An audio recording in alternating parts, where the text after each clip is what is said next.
കയറാൻ എളുപ്പവും ഇറങ്ങാൻ വിഷമവുമുള്ള ഒരു പഴയ ഗോവണിയിലൂടെയാണ് ഇന്നെന്റെ യാത്ര. ഈ ജോലിയിൽ തിരിച്ചുപോക്ക് എന്നൊന്നില്ല. ഇവിടെ തെറ്റും ശരിയുമില്ല. മനുഷ്യനിർമ്മിതമായ നിയമങ്ങൾക്ക് പ്രസക്തിയില്ല. നിലയില്ലാ വെള്ളത്തിൽ തുഴഞ്ഞു നിൽക്കുന്നവനാണ് നിലനിൽപ്പ്.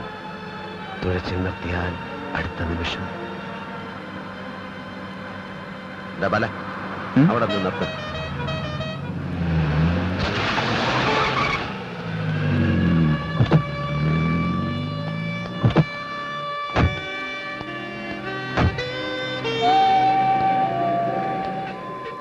എന്താ രവിട്ട് ആലോചിക്കുന്നത്? ആ കാണുന്ന ഫാക്ടറി നീ ശ്രദ്ധിച്ചോ? അത് നമ്മുടെ ഗുലാബ് ചന്ദ് ഷായുടെ മരുന്ന് ഫാക്ടറി അല്ലേ? അവിടെ നമുക്ക് എന്താ കാര്യം? കാര്യമുണ്ട്. നിന്നെ ആ ഫാക്ടറിയുടെ MD ആക്കിയാലോ എന്ന് ഞാൻ ആലോചിക്കുകയായിരുന്നു. എന്ത് പറയുന്നു? ഷായുടെ ഫാക്ടറിയുടെ MD എന്നെ? കേൾക്കാൻ നല്ല സുഖമുണ്ട്. അനുഭവിക്കുമ്പോഴും രവിയേട്ടൻ പറയുന്ന ഏത് തമാശയും എനിക്കിഷ്ടമാണ്. നീ പറഞ്ഞ ഈ തമാശ എനിക്കൊന്ന് സുഖിച്ചു. വണ്ടിയെടുക്ക.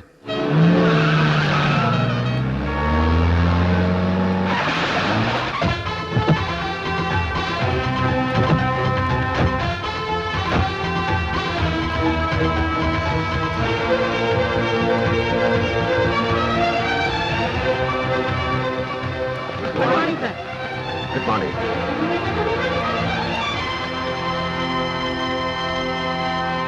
മാറി വന്ന മന്ത്രിസഭയും പുതിയ തൊഴിൽ നിയമങ്ങളും സംസ്ഥാനത്തെ വ്യവസായങ്ങളെ എങ്ങനെ ബാധിക്കുന്നു എന്ന് നമ്മൾ നോക്കിക്കാണേണ്ടിയിരിക്കുന്നു. കേരളത്തിലെ തൊഴിൽ രഹിതർ പല നിറമുള്ള കൊടികളുടെ കീഴിലായി ചിന്നിച്ചിതറി കിടക്കുകയാണ്. രാഷ്ട്രീയക്കാരുടെ നിലനിൽപ്പിന് വേണ്ടിയുള്ള ഒരു വൃത്തികെട്ട കളിയാണിത്. മാറ്റത്തിന്റെ പ്രതീകമാവേണ്ട യുവതലമുറ അസംഘടിതരാണ്. കലാലയ ബിരുദമല്ലാതെ മറ്റൊന്നും കൈവശമില്ലാത്ത ഇവർ വിശക്കുമ്പോൾ മുദ്രാവാക്യങ്ങൾ കുത്തിനിറച്ച പ്ലക്കാർഡുകളുമേന്തി തെരുവോരത്ത് നിന്ന് അലറി വിളിക്കുകയാണ്.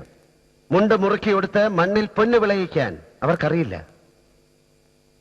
വൈറ്റ് കോളർ ജോലി അന്വേഷിച്ച് അവസാനം മയക്കുമരുന്നുകളിൽ അഭയം തേടുന്നവർ, കൊള്ളപ്പലിശയ്ക്ക് കടം വാങ്ങി കച്ചവടത്തിൽ മുടക്കിയിട്ട് മടക്കിക്കൊടുക്കാൻ നിവൃത്തിയില്ലാതെ മരണത്തിൽ മുഖമൊളിക്കുന്നവർ, ജീവിച്ചു കൊതി തീരാത്ത കുഞ്ഞുങ്ങളുടെ ചുണ്ടിലേക്ക് അമ്മിഞ്ഞ പാലിന് പകരം വിഷം ചുരത്തേണ്ടി വരുന്ന പാവപ്പെട്ട അമ്മമാരുടെ ഗതികേട്.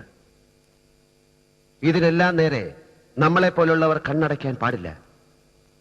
ഭരണകൂടങ്ങൾ മാറി മാറി വന്നാലും മാറ്റങ്ങളോടുള്ള കാഴ്ചപ്പാടിൽ മാത്രം മാറ്റമില്ല.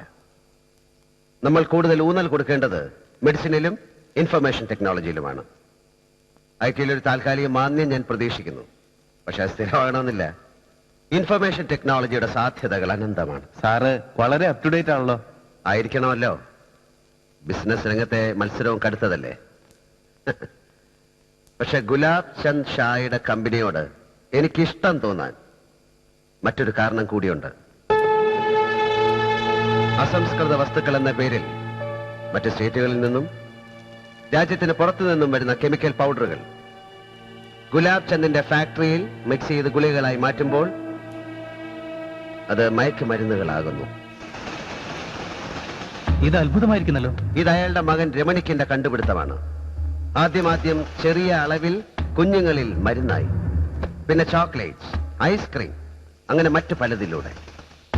പിന്നീട് അവർ വലിയ അളവിൽ ലഹരി തേടി അലഞ്ഞോളും. നല്ലൊരു നാളെ തകർത്തിട്ട് ഇന്ന് ലാഭം കൊയ്യാൻ ആഗ്രഹിക്കുന്നവർ. എന്റെ അടുത്ത ലക്ഷ്യം അവരുടെ സ്പോർട്സ് ഗുഡ്സ് ഫാക്ടറിയാണ്. കയറ്റി അയക്കുന്ന ടെന്നീസ് ബോളിനുള്ളിൽ വെളുത്ത പൊടിയുണ്ടോ എന്ന് എനിക്കറിയണം. White gold. ഓക്കെ, നമ്മുടെ അഡ്വർടൈസ്മെന്റ് ഏജൻസി കുറച്ചുകൂടെ ശക്തമാക്കണം. പത്രങ്ങളുമായി നല്ലൊരു ബന്ധം വേണം. എങ്കിലേ നമ്മൾ പറയുന്ന സത്യങ്ങൾ കുറച്ചെങ്കിലും അവർ അച്ചടിക്കൂ. ഓക്കെ, ഞാൻ ഇറങ്ങുന്നു. എനിക്കെന്റെ തറവാട്ടിലൊന്ന് കയറണം. നമസ്കാരം. നമസ്കാരം.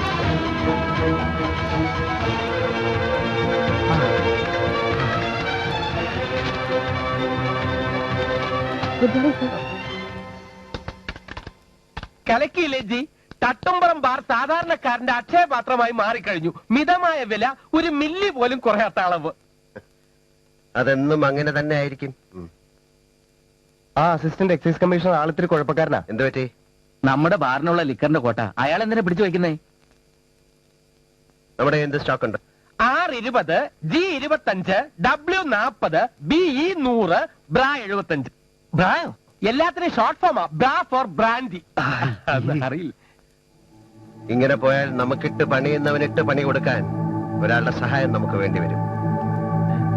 തെമ്മാടിത്തരത്തെ തെമ്മാടിത്തരത്തിലൂടെ തന്നെ നേരിടണം. റയർ മിക്സിംഗിലൂടെ ഏത് ബ്രാൻഡും ഉണ്ടാക്കാൻ കഴിയുന്ന ബ്ലെൻഡർ വാസു. വന്താച്ച്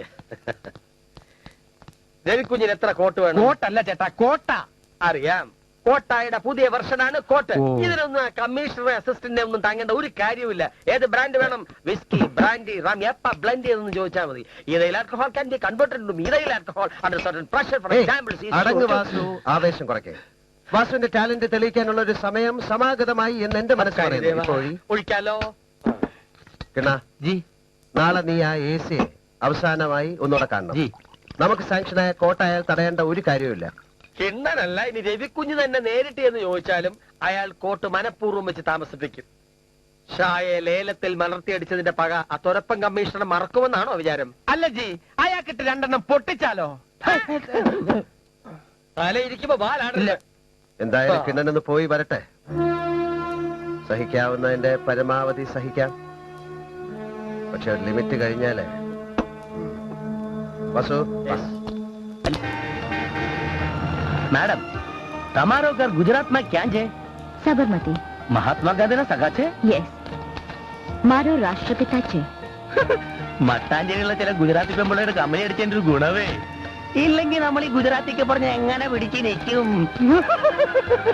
എന്താ പേര്? ചാണ്ടി. അല്ല, മാഡത്തിന് ഞാൻ പറഞ്ഞ മലയാളം മുഴുവനും മനസ്സിലായോ?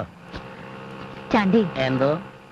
ഞാൻ 1ാം ക്ലാസ് മുതൽ 5ാം ക്ലാസ് വരെ പഠിച്ച പള്ളിക്കൂടാ ആ മുന്നിൽ കാണുന്നത്. ഉള്ളത് തന്നെ. ഓ, ഉള്ളത് തന്നെ. ഇനി ചാണ്ടി ഒരു കാര്യം ചെയ്. എന്താ മാഡം? മുന്നോട്ട് നോക്കി ഹോൺ അടിച്ച് വണ്ടി വിട്ടോ.